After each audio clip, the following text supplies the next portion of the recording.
Você falou de liberdade financeira, mas antes da gente conversar um pouquinho sobre como atingir a liberdade financeira, o que você considera liberdade financeira? Tem muita gente que pensa na idade, mas eu vejo, assim como você falou, gente de 60, 70 anos que não tem liberdade financeira, nunca teve.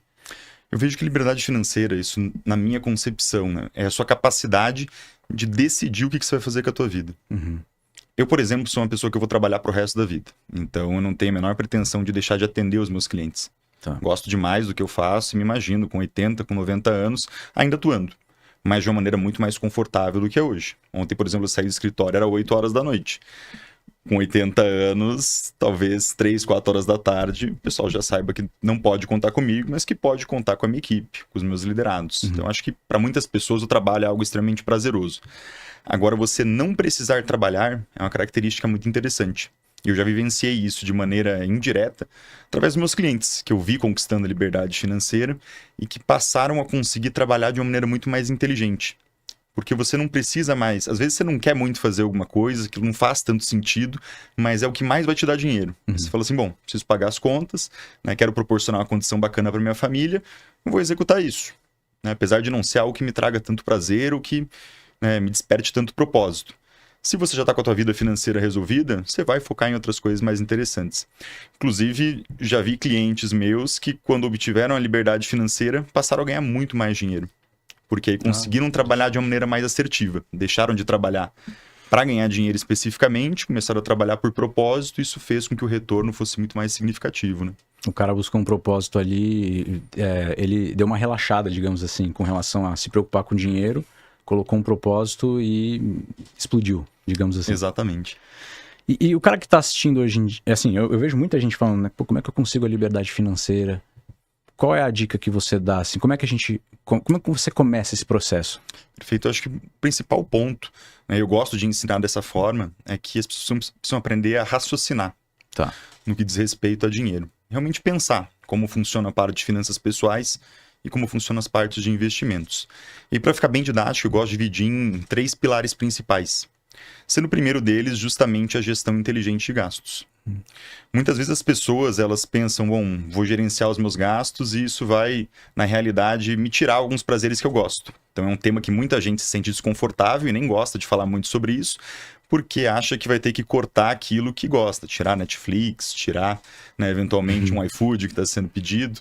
E na realidade não. A minha abordagem com relação à gestão de gastos, que eu ensino hoje, tanto nos meus cursos quanto em conversa com os clientes, é justamente que você, sabendo gerenciar bem os seus gastos, você consegue decidir muito melhor o que é importante na tua vida e destinar o recurso exatamente para o que é importante, evitando desperdícios. Tenho quase certeza que se qualquer pessoa de casa que pegar a fatura do cartão de crédito, geralmente eu recomendo que se faça isso num sábado pela manhã, vai levar ali 1h30, 2 a primeira vez que você for fazer. E você olhar com calma para aquilo, categorizando os teus gastos, você vai perceber que tem algumas coisas ali que não fazem muito sentido. Eu sei porque todos os meses eu faço e todos os meses eu vejo alguma coisa que eu falo assim, poxa, isso aqui não precisava, isso aqui não fez tanto sentido. Isso aqui eu podia ter feito mais orçamentos, provavelmente eu teria conseguido mais barato.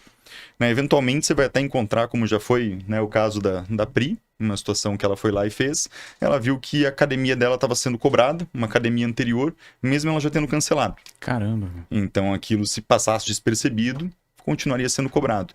Ela viu que também uma outra cobrança do salão de beleza tinha vindo duplicado. Tinha sido passado 2 vezes. Uhum. Né? Talvez aquela situação do cartão parecer que falhou, você passa a segunda vez, ele acaba duplicando a operação.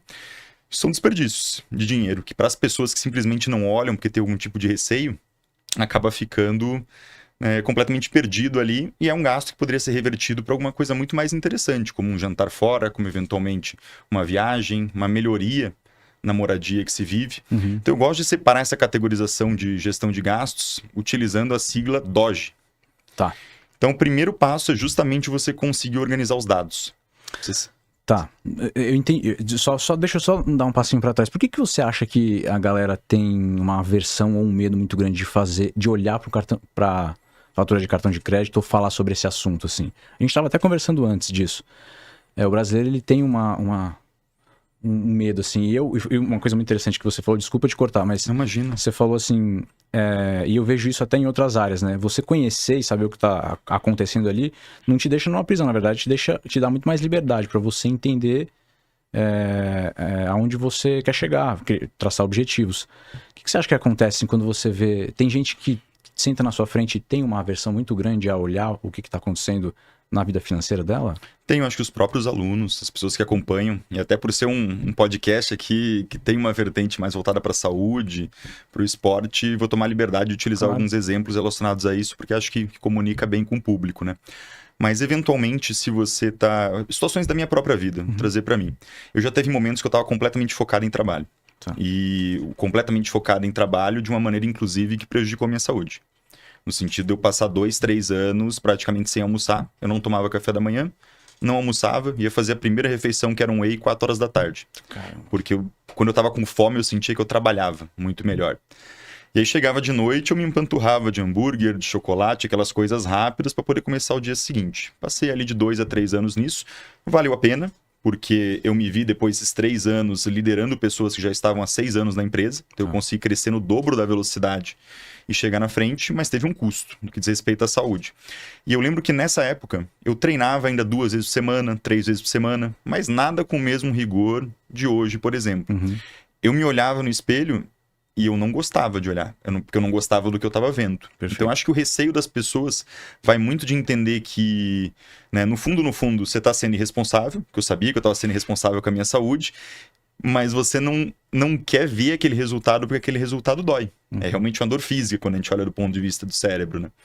Mas é um passo importante, porque a partir do momento que você começa a olhar e passar por essa sensação, você passa a se preocupar muito mais com essas características. Existe uma tendência muito maior de você falar assim, bom, não estou gostando do que eu estou vendo, né? Vou acabar com esse negócio de não almoçar, começar a colocar regra no almoço.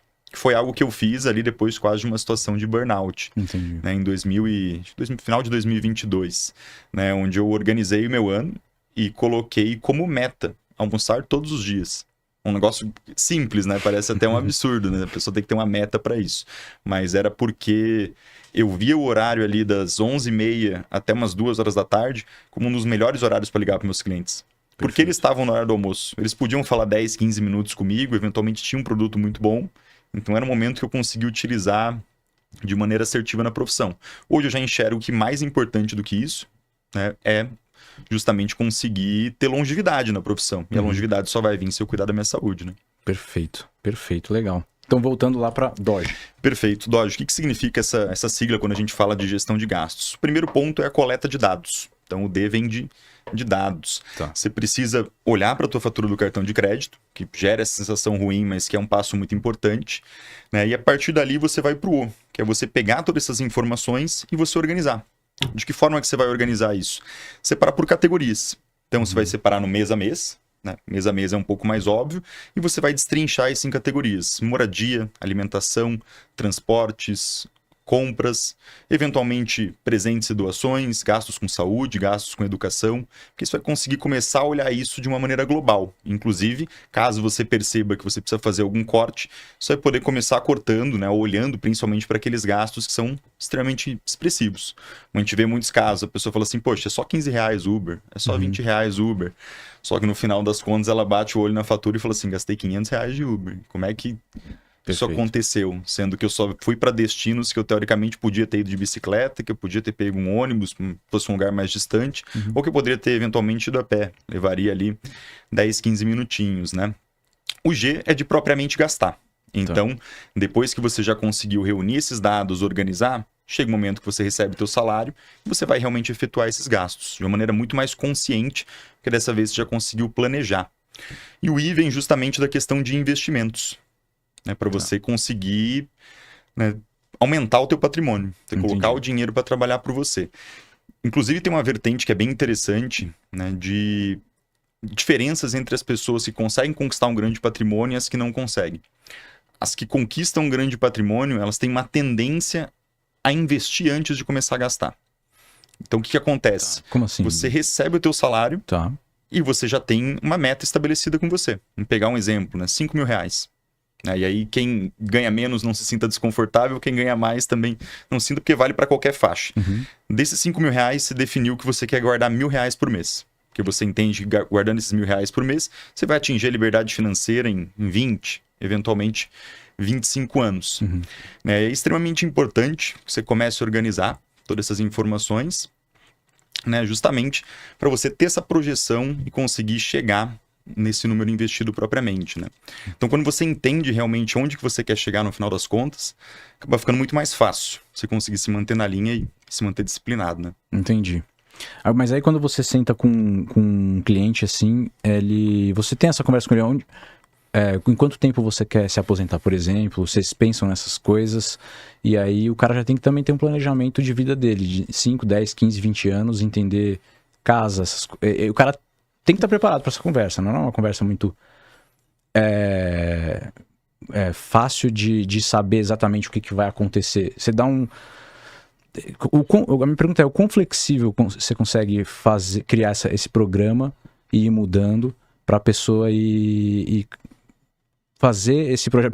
Por exemplo, quanto que a pessoa tem que guardar? Minha pergunta, vou melhorar a minha pergunta. Imagina. Como é que você encontra esse sweet spot, assim, de quanto você tem que guardar? Tipo, eu ganho 5 mil reais, eu vou guardar 1.000. Mas eu tenho que fazer um monte de coisa. Ou como é que eu encontro esse valor exato, assim, para guardar? Eu acho que aí entra justamente aquele ponto que a gente comentou de você aprender a raciocinar sobre dinheiro, né, e não simplesmente aprender os conceitos. Porque essa é uma decisão particular de cada um. Às vezes eu mostro, né, e na primeira reunião eu coleto dados dos meus clientes, então eu entendo todos os aspectos da vida dele para depois a gente falar sobre investimentos. Tá bom. E naturalmente o cliente me fala, Rafa, eu quero me aposentar daqui a 10 anos. E ele me fala quanto que ele gasta, né, mais ou menos, de uma maneira aproximada, né, e quanto que ele consegue poupar ali por mês, que seria a diferença de quanto ele ganha ali no final das contas, né. Mediante a isso, na segunda reunião eu consigo apresentar para ele o que vai acontecer nesses próximos 10 anos se ele seguir nesse caminho. E, eventualmente, ele talvez precise de 15, talvez precise de 20. Ou a gente vai precisar olhar para os gastos dele para que ele consiga chegar dentro do prazo que ele terminou. Perfeito. Eventualmente, com a quantidade que ele está guardando, ele não vai chegar nem em 10, ele vai chegar antes, vai chegar em 7. Então, tudo isso é uma questão matemática que a gente consegue organizar, né, dentro de um trabalho de assessoria, e é algo que eu ensino, inclusive, no meu curso Receita de Investimentos para os alunos, né? Então fica bem simples ali do pessoal. A primeira aula, inclusive, é justamente isso, chama de plano da vida dinâmica. É você organizar a tua vida financeira do ponto de vista de entender quando que você vai conseguir se aposentar. Porque aí vira uma situação não de será que eu vou me aposentar? Será que eu vou conseguir adquirir liberdade financeira? E muito mais de quando que isso vai acontecer. E aí você fica muito mais aderente na meta, né? Você sabe que, bom, preciso guardar aquele valor todos os meses, preciso adquirir conhecimento sobre investimentos para conseguir otimizar o máximo possível esse portfólio, né?